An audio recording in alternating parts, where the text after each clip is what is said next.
So let's talk about, we're going to talk about authorship. We're going to also talk about archaeology.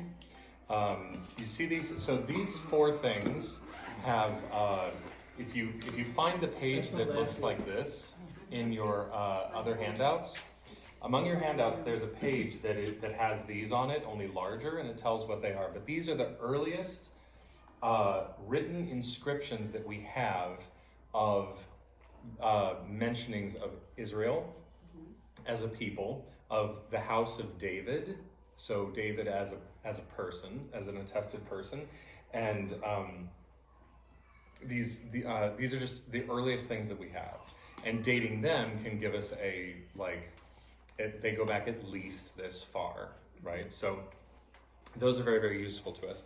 But we're talking about, there are a few things to kind of look at when we're talking about text. First of all, the question of what text. So, and I'm going to try not to get too distracted. I was listening to a really, really interesting thing this morning on my drive here about the development of Christianity and Judaism having kind of sort of, in some ways, kind of parallel streams, but it's interesting because what's interesting is that in terms of rabbinic Judaism, some of the coalescing of what are rabbinic texts happen after the New Testament.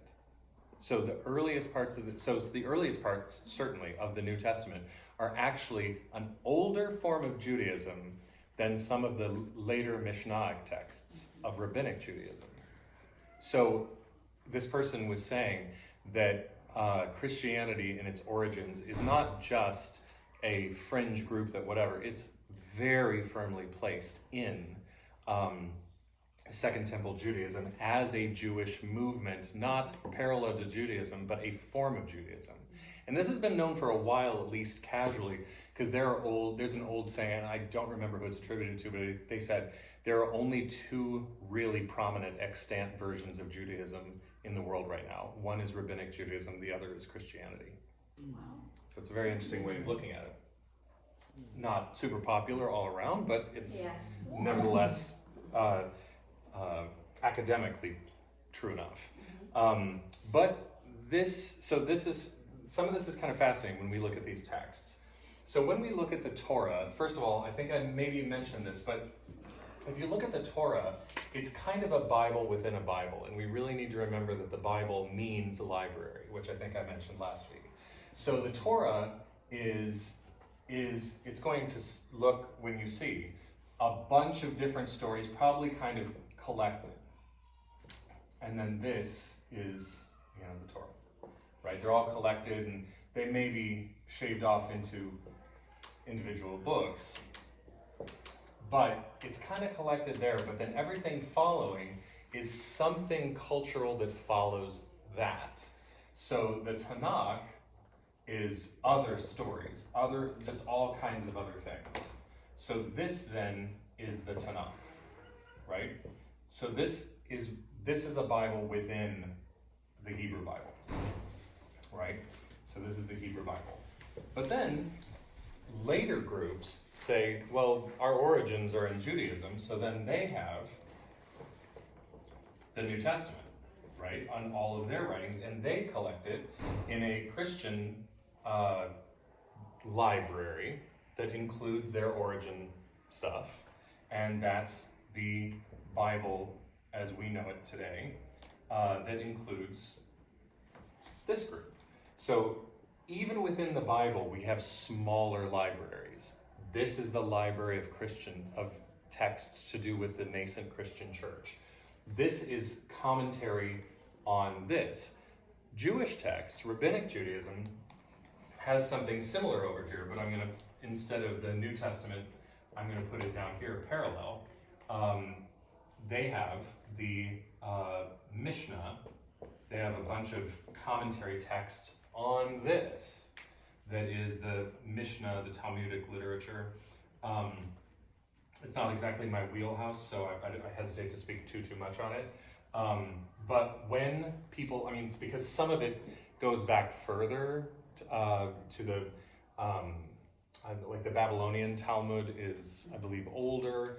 But so it's not, I don't really have these dates strongly in my head, but there is a whole lot of rabbinic text that functions in a not dissimilar way from, for rabbinic Judaism, in a not dissimilar way to how the New Testament and the early church fathers, the patristics, functioned for us. We've kind of lost the patristics in the West. Certainly in the Protestant church, not much attention is paid to them. But there are still these kind of parallel things going on within Judaism and Christianity.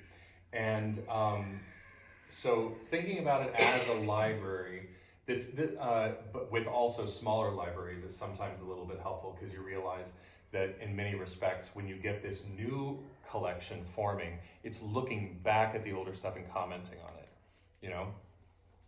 The other thing is then we ask the question of, when are these libraries put together? There's all of this random literature, but then you start collecting it, curating it, and saying, you know, what's worth keeping, what's worth holding on to. The efforts at collecting these things, and really, this stuff starts kind of late, closer to here, rather than around here. Now, what this means, and many scholars have observed that when they say things like Josiah found, the priest found the scroll of Moses or whatever else in the temple and brought it to Josiah, and Josiah was upset and tore his clothing and said, "We've not been doing this, how have we neglected this?" It's very possible that what they're talking about is Deuteronomy, not the entire Torah. And in fact, there is some, I don't know, I'm waiting for things to play out and see, but there is thought to be a very, it was originally kind of like looked at like this is probably, its provenance was sort of sketchy, or thought to be sketchy, but there are some people who are starting to look at it again, but there may be what they think is a very, very, very old copy of Deuteronomy. So we're sort of seeing how that plays out. I don't know. But it looks like in this collection, this was sort of compiled as some of the earliest stuff. Deuteronomy was a major factor. It seems to have had just one author. And then, this all just represents kind of the like this is our fundamental stuff, right? And then a lot of this stuff is collected over time. This is all stuff that's kind of, with the exception of the early bits like Judges or Joshua and Judges, this is kind of an extension. You'll see on these, what this is by genre. The handout for today is by genre.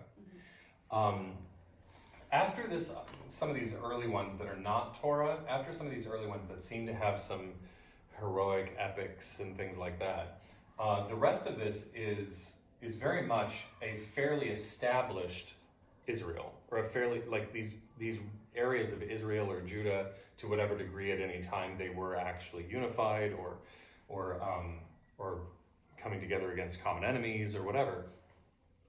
By the time you get to the Chronicles, by the time you get to Chronicles, and by the time you get to Kings, and by the time that you get to the prophets, you've really got like a people. These are a people. All this stuff about Abraham and Moses and whatever else, this is all pre-people in the land saying, this is us, this is who we are, we're all a people, right? But this is all of the later stuff in the Tanakh is very much, they have a strong cultural and local identity. Even when they get moved to Babylon, there's an idea of coming back home, right? So anyway, let's see. But so I'm trying to think. I have a question. Yes. So when you had talked about the Mishra, are you saying that parallels the New Testament, or that was another? In some part. It doesn't, not in content. Okay. Not in content. But in terms of time. Oh, that's where I was going to go. And Mishnah, sorry. Mishnah, and I should write Talmud. I'm about to erase this. the Talmudic literature.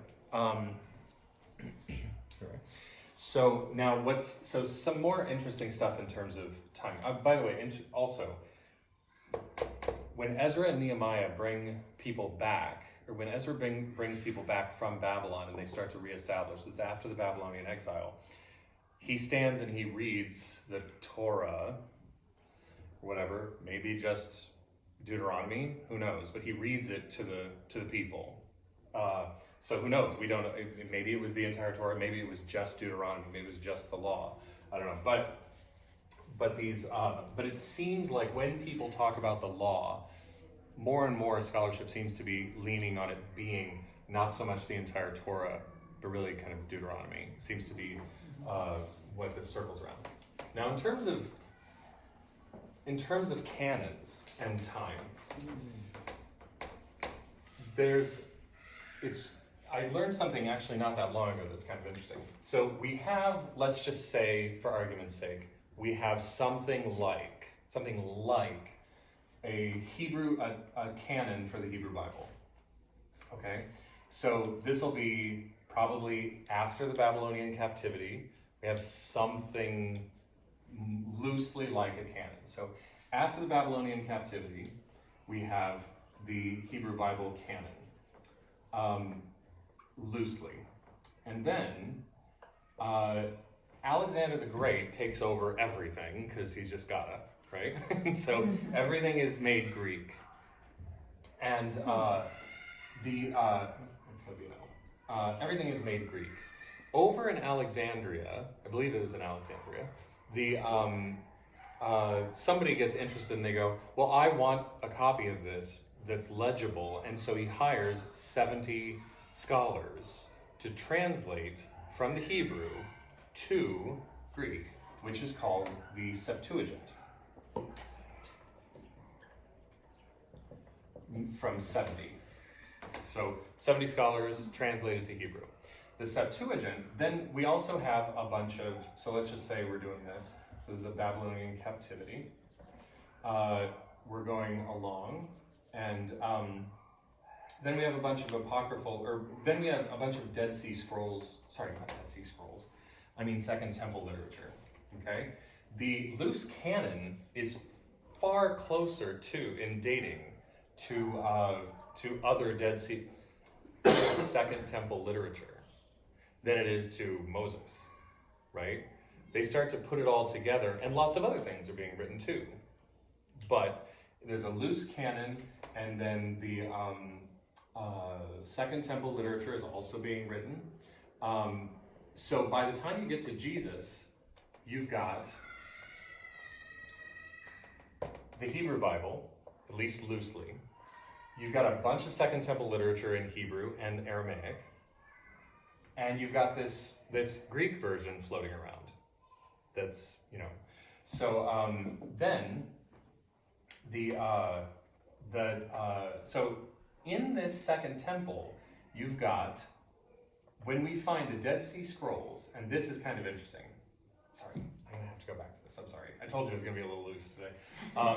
So Jesus, there's a lot of this floating around. What's that? It's a loose cannon. I'm a loose cannon. Two ends. So now, okay, so this is after the temple is destroyed now. We're in AD. Temple is destroyed. Jerusalem is sacked. Jesus has been dead for 40 years. This is going on in the first centuries. And some people would say, people will argue well, it was firmer before then, but it's really official. It's starting to get much more concrete, in much the same way it took hundreds of years for the Christian Bible to be done. It was not finalized, and even now, different churches in Africa and the East, they'll have a book, maybe two, that we don't use. We've mentioned it before. Catholic Bibles include the Apocrypha, but we don't in Protestant churches, Protestant Bibles. But in the first centuries AD, the Hebrew canon Hebrew Bible canon is relatively finalized, okay? And then many centuries later, we then get the Christian Bible, finalized-ish. So now we're, AD here. And then hundreds of years later, a group called the Masoretes, they, through a bunch of scholarly work, put a kind of final stamp on what is the common Hebrew Bible called the Masoretic text. Is that in like closer to 1000 AD? I think it is. So, the Masoretic text. all those guys. It was later first millennium. Authoritative text of the rabbinic, authoritative Hebrew and Aramaic text of the 24 books of the Hebrew Bible. It was between the 7th and 10th centuries. So in the latter 3 centuries of the first millennium AD, you get the Masoretic text.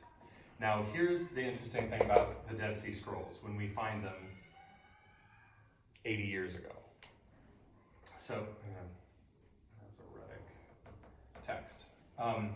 So this is the Hebrew Bible. This is the Hebrew Bible You said par that they were excellence. Masoretes? Masoretes. Masoretes? The Masoretes. And where do they live? The Masoretes were in, I'm betting Europe, but let's see, the Masoretes, Jewish scribe scholars who worked from around the 5th and through the 10th centuries. I was wrong. Based primarily in medieval Palestine in the cities of Tiberias and Jerusalem, as well as in Iraq, in Babylonia. So I was wrong. It's in the Near East. And you But- probably wouldn't have heard of the Masoretic texts unless you were actually studying them. Or Jewish. I mean, Or if you were Jewish, Jewish, yeah. you'd know, well, it's the Masoretic text, yeah.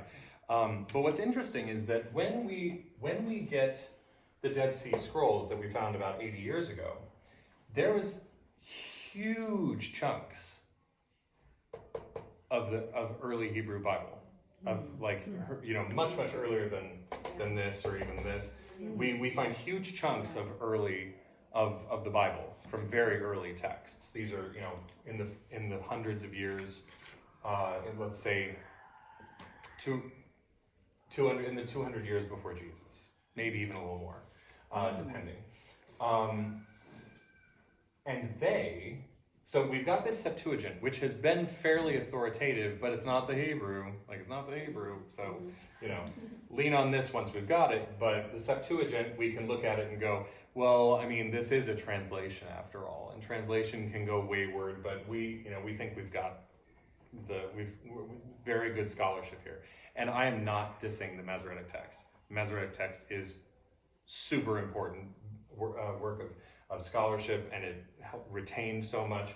But what's interesting is that when we find the Dead Sea Scrolls and we look at some of the texts, there are differences between the Masoretic text and the Dead Sea Scrolls, and many of those differences agree with the Septuagint. So in some cases, it's not unreasonable to think that when you're looking at the Masoretic text and the Dead Sea Scrolls texts, if you find differences between them, the Dead Sea Scrolls text stands a very good chance, especially if it happens of being an older tradition, of being more accurate in terms, or at least going back further. And especially if you find that it corresponds to the Septuagint. Now then there's another factor in here. Now it's not as relevant to the entire Hebrew canon, but the Samaritans, who claim to be remnant Israelites from the Assyrian deportation, they're like, they couldn't get rid of all of us. We don't really know how old it is. There are no original copies, but there are copies, and they're themselves fairly old. I wouldn't be able to date them off the top of my head, but they are acknowledged to be fairly old, and the Hebrew is really old. The Samaritans still use a very ancient Hebrew script. And so the Samaritan Pentateuch, which is so if you're talking about the Septuagint, that's the Greek word for the entire one. The Greek word for the Torah, just the first 5 books, penta, 5, is the Pentateuch. The Samaritan Pentateuch is another sort of like confounding textual factor that when you're looking at something, you're like, what does it say in there? You're like, I don't know. Do we have a copy of, we do have a copy of the Masoretic text. Well, what does it say in the Dead Sea? What does it say in the Septuagint? Well, what does it say in the Dead Sea Scrolls?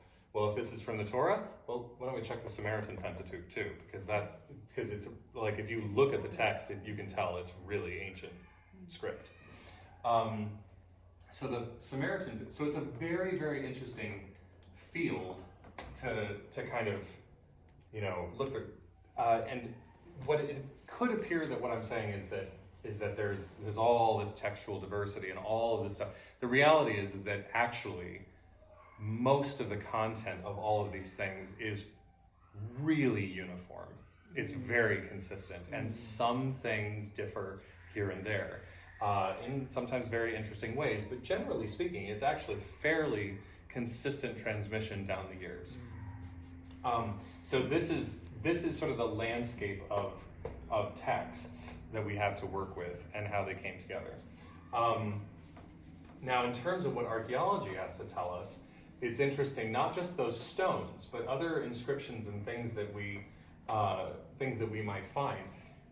There are at least three groups that we know.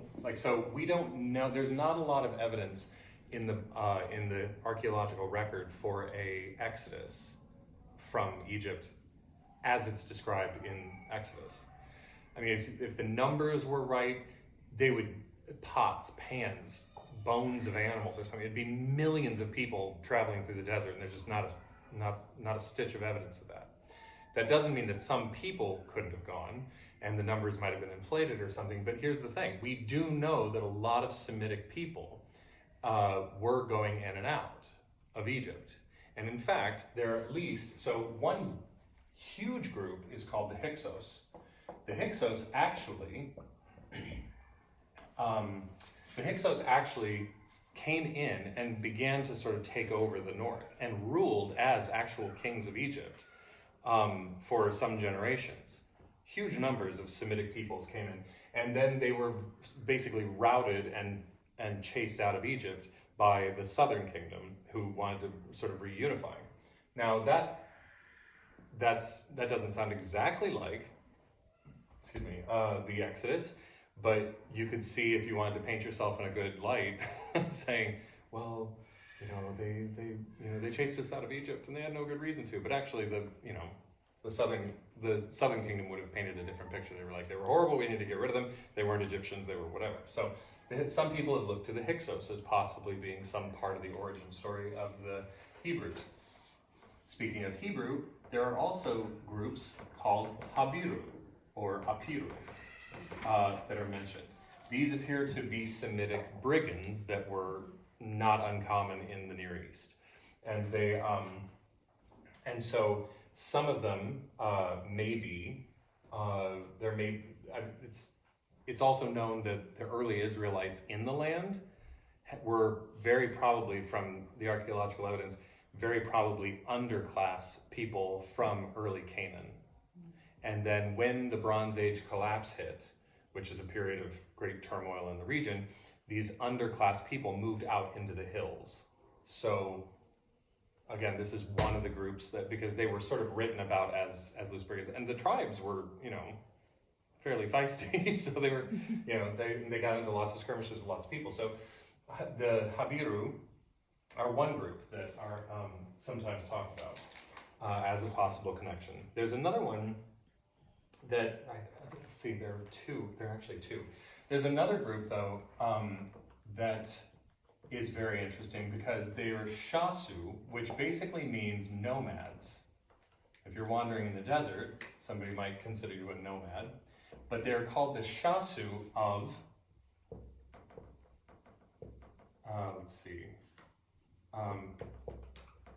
of Yahoo, which is dangerously close to what's called the Tetragrammaton, the four letters of God's name, right? So the nomads of Yahoo or whatever that's one that people look at closely to see if there's any indication that maybe these were people. There's another one. It's that .com, is it? Yeah. Yeah, .com, yeah. Yeah, And it's interesting that they were sort of, what's marked about them is that they were sort of monotheistic. They probably had minor people, but that was that's why, you know, looking back, these people had like one God, which was very odd for the peoples of that time. As we know, like Greek and Roman mythology, they had similar things. There was a god for certain things, groups, but they were odd that they had a creator, a single. So there's another one. This must be my chart. They're the only kids I know here. So there's another one. They're having a screaming contest. There's another one called the Shutu, and this one's a little bit interesting. Some people have thought that maybe it was a variant of the Egyptian term for Shasu, but the Shutu are they're used for nomadic groups in the Transjordan and extending into Mesopotamia and southern Iraq. But one interesting thing is that there's an Ayab who was a king of the Shutu, listed as a king of the Shutu. Some have tenuously identified the Shutu as the progenitors of the Moabites. Now what's interesting is that the Moabites are the people of Esau. That's right. Who is the brother of Jacob. And some people have identified Ayab as Job. And Job is not an Israelite. If you read the text, Job is actually from a respected man from a nearby area, and the final person who comes to him in his troubles is an Israelite. So, cousin peoples, nearby, whatever. So this is all it's highly speculative arena, but the things that we can tell. Oh, and this is another thing. I think I alluded to it earlier in a class. Richard Elliott Friedman, who's a scholar of the early Old Testament scholar, but particularly the early interested in the Exodus, he's observed. So first of all, we can tell that a lot of people were coming and going back and forth between Egypt and the Levant generally. But we also can tell that a certain portion, some sizable portion of Israel was already there. They were not in Egypt as far as we can tell. They just moved from coastal regions into the hill territories and lived pastorally. They lived whatever. They many of the Israelite tribes were very probably just always in the land. But some groups were definitely coming and going between Egypt and what became Israel, just around that region. And Richard Elliott Friedman has observed that if you look at the Levites, you take the tribes and you look at the Levite tribes who don't ever really get a land. They don't have an apportionment of land. They're supposed to be spread out as a priestly class among the people. When you look at the names of the Levites, they're all Egyptian names.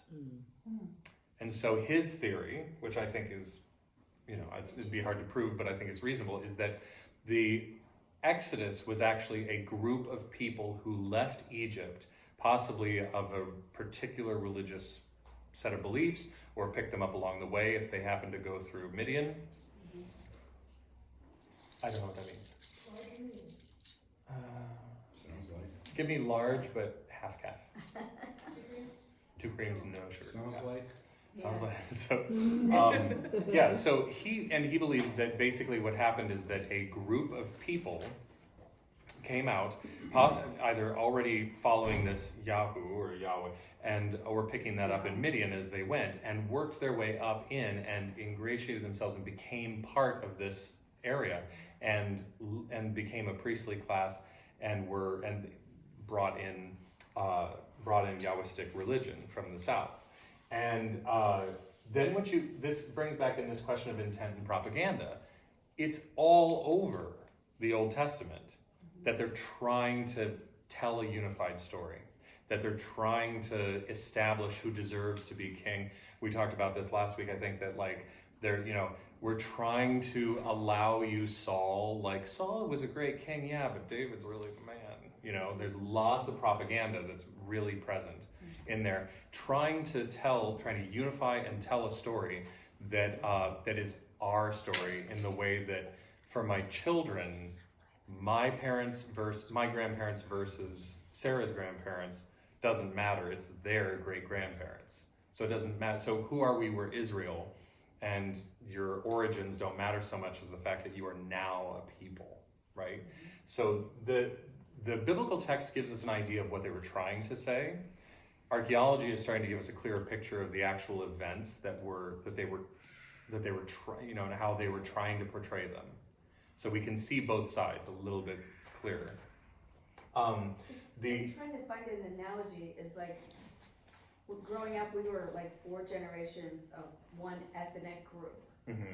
And so people would say, what's your nationality? And we'd say Norwegian. But when I look at,